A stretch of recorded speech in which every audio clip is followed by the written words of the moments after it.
खालिस्तान एक ऐसा शब्द जो भारत में एक सेकंड पार्टीशन करवा सकता है।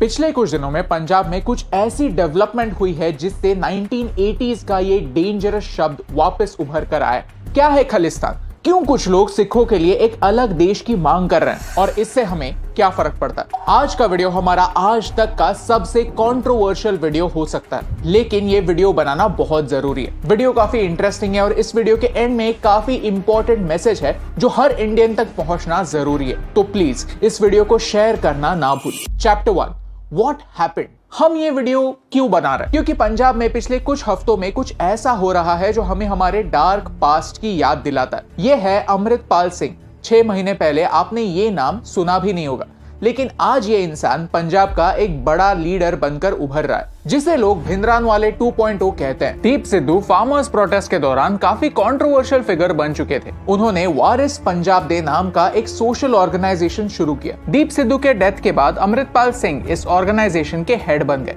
अमृतपाल सिंह खुद को एक प्रो खालिस्तान लीडर कहते हैं। हुआ ये कि उनके एक सपोर्टर लवप्रीत सिंह AKA तूफान को पंजाब पुलिस ने किडनैपिंग के केस में अरेस्ट किया था। इस अरेस्ट के अगेंस्ट उनके सैकड़ों सपोर्टर्स अंजाला पुलिस स्टेशन घुस गए और वो भी तलवारों के साथ। अमृतपाल सिंह ने पुलिस को ही एक अल्टीमेटम दिया और सिचुएशन को कंट्रोल करने के लिए पुलिस ने उनके साथ नेगोशिएट किया और ये अश्योरेंस दिया कि लवप्रीत सिंह को रिलीज कर देंगे। अमृतपाल सिंह ने ओपनली कह दिया है कि हमारे होम मिनिस्टर्स का भी वही अंजाम होगा जो हमारी प्राइम मिनिस्टर इंदिरा गांधी जी का हुआ था। ये एक काफी डेंजरस सिचुएशन है और ये हमें पंजाब के डार्क पास्ट की याद दिलाता है। चैप्टर 2 खालिस्तान मूवमेंट का जन्म। कई लोग सोचते हैं कि खालिस्तान मूवमेंट की शुरुआत 1980s में हुई, लेकिन सच तो यह है कि इसके बीज ब्रिटिशों ने बोए थे। डिवाइड एंड रूल पॉलिसी का इस्तेमाल उन्होंने सिर्फ हिंदू मुस्लिम में दरारें डालने के लिए ही नहीं, लेकिन सिख लोगों को हिंदुओं से दूर करने के लिए भी किया। 1857 में ब्रिटिश आर्मी के सोल्जर्स ने साथ मिलकर अपने डिफरेंसेस भुलाकर एज इंडियंस ब्रिटिशों को ऑलमोस्ट इंडिया से बाहर फेंक दिया था। फिर ब्रिटिश ये जान गए थे कि भारत के लोगों को कास्ट और रिलीजन के बेसिस पर अलग रखना जरूरी है। पहले जो भारतीय लोग खुद को सिर्फ इंडियन इस एक आइडेंटिटी से जानते थे, उन्हें डिवाइड किया गया भाषा के बेसिस पर, रिलीजन के बेसिस पर, ताकि वो साथ आकर एक कॉज के लिए ना लड़ पाए। 1914 तक ब्रिटिश आर्मी के 75% लोग सिर्फ 3 एरिया से आते थे,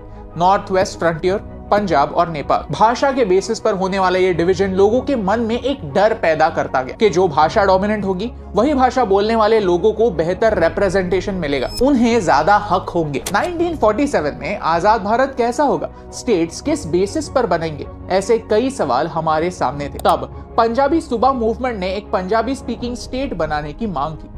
पहले पंजाब जो कुछ ऐसा हुआ करता था वो 1966 में 3 हिस्सों में बंट गया। हिमाचल प्रदेश और हरियाणा जहां हिंदी स्पीकिंग हिंदू मेजॉरिटी थी, और पंजाब जहां पंजाबी स्पीकिंग सिख मेजॉरिटी थी। लेकिन 1971 एक काफी इंटरेस्टिंग साल था जब वेस्ट पाकिस्तान और ईस्ट पाकिस्तान अलग हुए और बांग्लादेश बन गया। Bangladesh was Pakistan's big humiliation. At that time Zulfikar Ali Bhutto Pakistan के प्रेसिडेंट बन गए और उन्होंने ये शपथ ली कि वो भारत से बांग्लादेश का बदला जरूर लेंगे। भारत की धरती से भी एक बांग्लादेश काट कर रहेंगे। ये बात मैंने नहीं, तारक फतेह नाम के कनाडा बेस्ड जर्नलिस्ट ने खुद रिपोर्ट की। 1971 में पहली बार खालिस्तान इस शब्द का इंटरनेशनली इस्तेमाल हुआ। न्यूयॉर्क टाइम्स की एक एडवर्टाइजमेंट। इंडियन इंटेलिजेंस ने यह रिपोर्ट किया कि ये एड वॉशिंगटन में पाकिस्तान की एम्बेसी ने ही दी थी। लेकिन लॉजिक क्या है? पाकिस्तान के लिए खालिस्तान स्ट्रेटेजिकली इंपॉर्टेंट क्यों है? पाकिस्तान के लिए खालिस्तान इंपॉर्टेंट है क्योंकि वो पाकिस्तान और भारत के बीच एक बफर का काम करता है। पाकिस्तान में आने वाली नदियां पंजाब से होकर गुजरती है, तो खालिस्तान से नेगोशिएट करना इंडिया से नेगोशिएट करने से ज्यादा आसान होगा, ऐसा पाकिस्तान को लगता है। प्लस ये पाकिस्तान के लिए एक विक्ट्री होगी क्योंकि भारत ने भी बांग्लादेश की मदद की।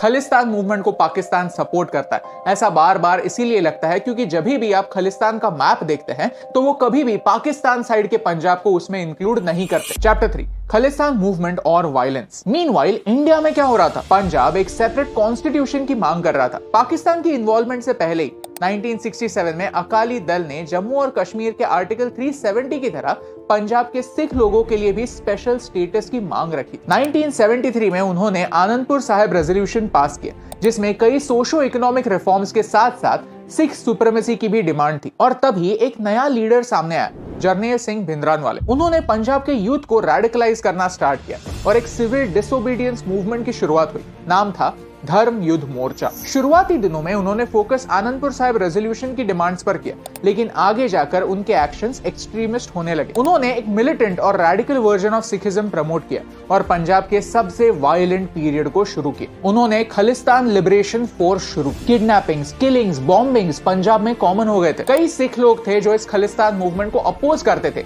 लेकिन उन्हें इन एक्सट्रीमिस्ट ने नहीं छोड़ा। 1980s में इस मूवमेंट की वजह से 22,000 जाने गई, जिसमें 12,000 सिविलियंस शामिल थे। भिंद्रानवाले ने जबरदस्ती गोल्डन टेंपल को अपना बेस बनाया था और यहाँ हथियार और गोलियां छुपाई थी।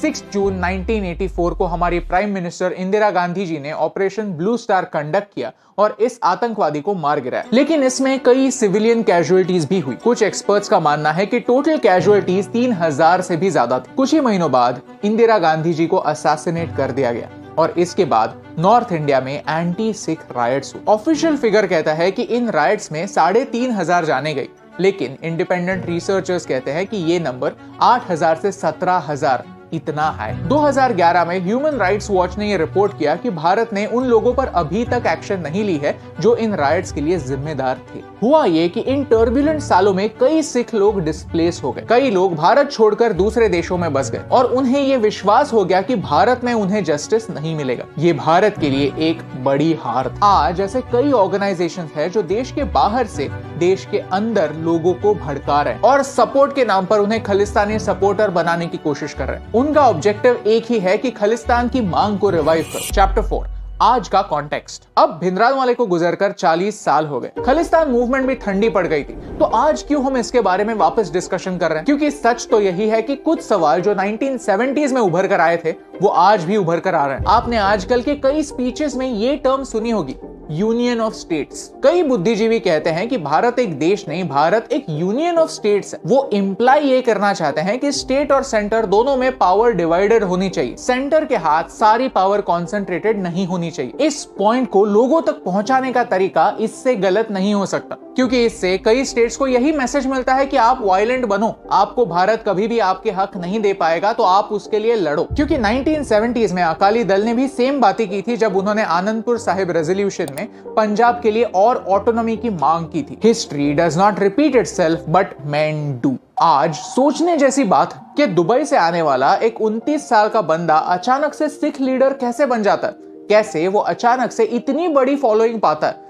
और कैसे पुलिस उसके अगेंस्ट कोई भी एक्शन नहीं ले पाती। ये सारी बातें बिना किसी सपोर्ट के पॉसिबल नहीं है। सरकार कोई भी हो, भारत को एक बुरी आदत है कि हम किसी भी टफ प्रॉब्लम को सॉल्व करने की बजाय उसे अनदेखा कर देते हैं, डिले कर देते हैं। देश में जो कचरा है उसे साफ करने की बजाय उसे बेड के नीचे खिसका देते हैं। फिर सालों गुजर जाते हैं और ये कचरा सड़ जाता है, प्रॉब्लम बड़ा बन जाता है और उसकी हेवी प्राइस हम सिटीजन्स को चुकानी पड़ती है। पंजाब एक बॉर्डरिंग स्टेट है जो भारत के लिए बहुत ज्यादा इंपॉर्टेंट है। पंजाब के लोग भारत के लिए बहुत ज्यादा इंपॉर्टेंट है। सिख कम्युनिटी भारत के लिए बहुत ज्यादा इंपॉर्टेंट है। आज हमें स्टेट और सेंटर में कोऑपरेशन की जरूरत है। यहाँ हमें फालतू ब्लेम गेम को छोड़कर पंजाब में लॉ एंड ऑर्डर बनाने की जरूरत है। 1990s में पंजाब में लॉ एंड ऑर्डर एस्टैब्लिश करने में पंजाब की पुलिस ने काफी ग्रेट काम किया था। एज सिटीजन्स ऑफ इंडिया हमें यह समझने की जरूरत है कि 99.9% सिख लोग खालिस्तान को सपोर्ट नहीं करते। वो खुद को भारत का हिस्सा मानते हैं और वो भारत का ही हिस्सा है। जो भारत के टुकड़े करना चाहते हैं वो तो यही चाहते हैं कि पंजाब में होने वाले वायलेंस की वजह से एंटी सिख सेंटिमेंट फैलाया जाए, ताकि बाकी कम्युनिटी सिख लोगों को दूर ढकेले, उन्हें खालिस्तानी बुलाना स्टार्ट करे और फिर उन्हें रेडिकलाइज करना आसान हो जाए। हमें उन्हें उनके ऑब्जेक्टिव में बिल्कुल सक्सेसफुल होने नहीं देना। हमें सिख और हर धर्म, जाति, पंथ के लोगों को हमारे देश का एक इक्वल हिस्सा मानकर ही आगे बढ़ना। हर इंसान को प्रोटेक्ट करना सरकार की जिम्मेदारी। हमें जनरल बिपिन रावत सर ने कहा था कि भारत को एक 2.5 फ्रंट वॉर के लिए तैयार रहना होगा,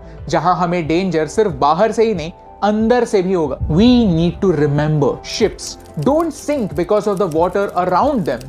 Ships sink because of the water that gets into them. अगर आपको इस वीडियो से वैल्यू मिली, कुछ नया सीखने मिला, तो इसे अपने दोस्तों के साथ शेयर कीजिए। ये वीडियो बस खालिस्तान की हिस्ट्री और उसके आज के सिग्निफिकेंस को हाईलाइट करने के लिए था। अगर आप ऐसे ही अलग अलग स्टेट्स और उनके प्रॉब्लम्स के बारे में जानना चाहते हैं तो हमें कॉमेंट्स में बताइए, क्योंकि ये देश हमारा है, इस देश के सारे लोग हमारे हैं और उन्हें सेफ रखने की जिम्मेदारी हम सब की है। और यही इंपॉर्टेंट बात आप तक पहुंचाने से मुझे फर्क